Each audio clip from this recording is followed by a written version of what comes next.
আমাদের সামনে যেটি ধরা পড়েছে যে রাস্তাটা বেশ শুরু থেকেই ভিতরে এসে যে সকল বিল্ডিং হয়েছে এগুলো আসলে দু একটি বিল্ডিং আমাদের নকশার অনুমোদন নিয়েছে, বাকি কয়েকটি বিল্ডিংয়ের আমরা কাউকে পাইনি, না পাওয়ার কারণে বিদ্যুৎ বিচ্ছিন্ন করা হয়েছে এবং মিটার সিজ করা হয়েছে।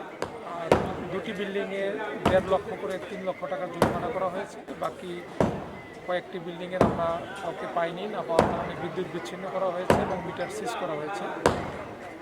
আর দুটি বিল্ডিংয়ে 1.5 লক্ষ করে 3 লক্ষ টাকা জরিমানা করা হয়েছে। আর রাস্তাঘাট অকুপাই করে যে সকল বিল্ডিং নির্মাণ করা হয়েছিল সেগুলোকে অপসারণের ব্যবস্থা করা হয়েছে। আমরা চাচ্ছি যাতে করে সকল জায়গার যে রাজুকের 20 ফিট করে রাস্তা রেখে যে বাড়িঘর করার নিয়মটি রয়েছে এটি যাতে সবাই মেনে চলে, এই মানার কারণে তার একটি উদাহরণ হিসেবে আমরা এই কাজগুলো করছি এবং এই ধরনের অভিযান আমাদের সব জায়গায় চলছে এবং এটি অব্যাহত থাকবে।